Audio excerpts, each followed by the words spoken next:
Hi friends, welcome to my channel. నేను ఇప్పుడు వాక్కాయలతో పప్పు చేస్తున్నాను. ఇది వాక్కాయలు ఇలాగ కట్ చేసుకుని లోపల సీడ్స్ తీసేసుకోవాలి. నేను 1 కప్ కందిపప్పు తీసుకున్నాను. దీంతో 1 కప్ కందిపప్పు వేసుకుని నానబెట్టి ఉంచుకున్నాను ఆల్రెడీ. దీంట్లో కట్ చేసిన వాక్కాయలు,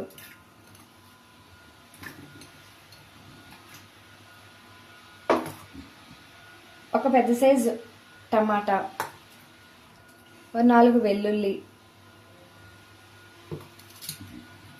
ఒక ఆనియన్, 4 పచ్చిమిర్చి, కొంచెం కరివేపాకు వేసుకున్నాను. 1/2 టీ స్పూన్ పసుపు,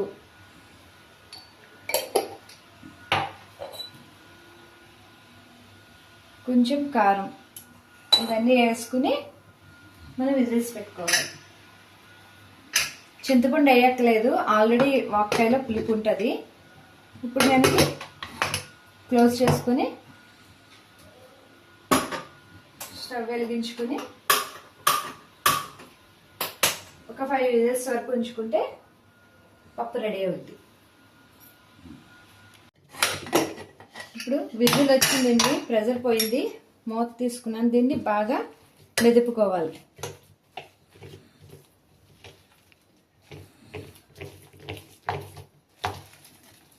ఇలా బాగా మెదుపుకోవాలి.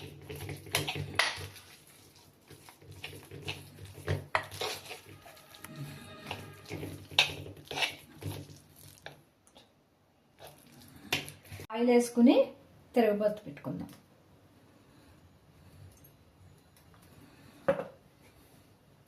ఫస్ట్ వెల్లుల్లి వేసుకోవాలి, చెదకొట్టుకున్న వెల్లుల్లి. తర్వాత ఇది మినపప్పు, ఆవాలు, జీలకర్ర కలిపి పెట్టుకున్న పోపు దినుసులు.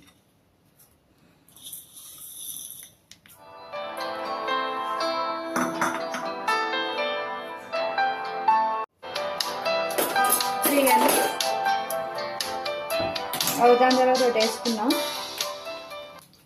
ఇవి వేగాక ఎండుమిర్చి వేసుకుందాం. ఇప్పుడు కరివేపాకు వేస్తున్నాను.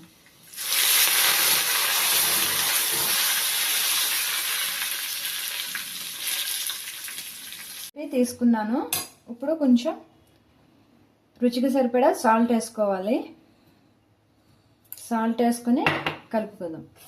ఇప్పుడు దీన్ని మనం తిరగమాత వేసుకుందాం.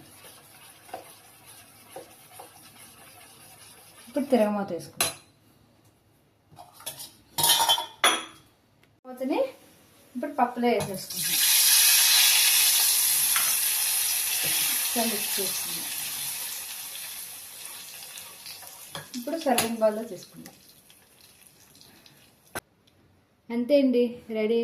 వేడి వేడి వాక్కాయ పప్పు రెడీ అయింది.